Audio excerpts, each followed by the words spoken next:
We need your support. Click the like buttons below. Now onto the video. Welcome to readtheticker.com.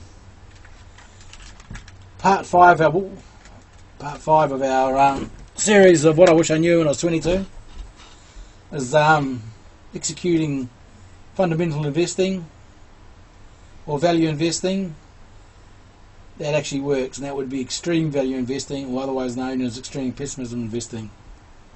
What do I mean by this? When something falls 80-90%, the odds of a stock going from $10 to 12 or 10 to 15 or 5, whatever it is, to 10 to 20, which are 20%, 50% or 100% returns, grow greater as the stock falls. This is short covering, buying back the stock that they're shorted with. Obviously it's very, very treacherous. You've got to be very careful, know what you're doing. But you're buying, it's a massive contrarian play, whether it's with foreign exchange, commodities, cryptocurrencies, or stocks. Those investors out there who have managed to gain the greatest returns are sheer masters of this type of investing. Names like Sir John Templeton, Jim Rogers, just to name a few. Now, an indicator or a chart format that would help with this type of thinking is the readtheticker.com quarterly price data they have displayed here. Quarterly volume with the Coppock curve with quarterly setting with 112. And the shaded red line is where it's $10, which is about a 90% collapse. And as you can see, the indicator below helps with the reversals, trend reversals, or monitoring of, what have you. Now, a couple of examples of names. Here's Jim Rogers. Jim Rogers was famous to work with for returning 4,200% for his quantum fund, and he worked with George Soros as a young man, and I think the investments that got them known or started were they invested in defence companies, pretty much Lockheed Martin, post-Vietnam War, when all the defence spending was retrenched by the government. They stopped spending, and a lot of the defence companies were on bankruptcy. Mr. Rogers and Mr. Soros worked out that sentiment was changing in Washington, and there was a need for revitalising defence contracts and defence spending. This is just prior to the 5-day war between Israel and the Arabs.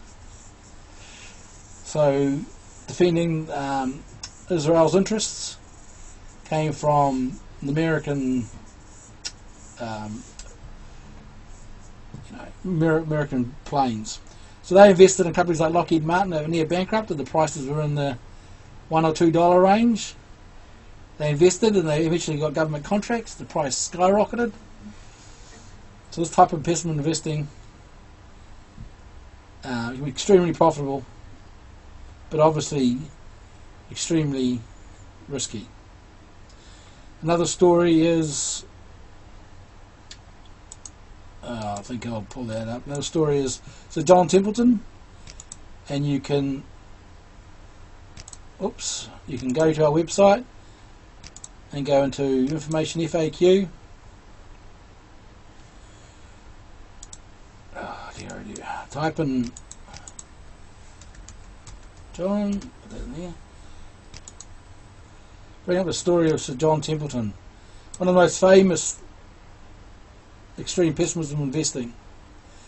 Now his niece is continuing on the tradition, but a famous example for Sir John Templeton was he invested $10,000 in the NYSE in 1939, prior to the Japanese and German wars of World War II. Everyone thought there was going to be Armageddon. He invested in against that.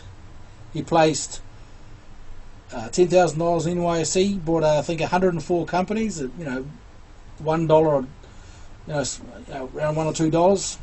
So had 104 different types of investments. Some went bust, some were flat, but the majority, 70% of them, returned 4 times their value over the next 4 or 5 years as the war progressed positively.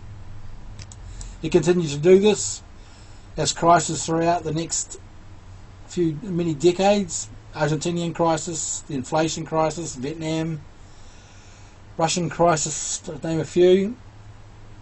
Always applying his techniques of investing in crisis moments. Not easy to do. Very hard to do if you're not well funded. Have to be extremely well researched.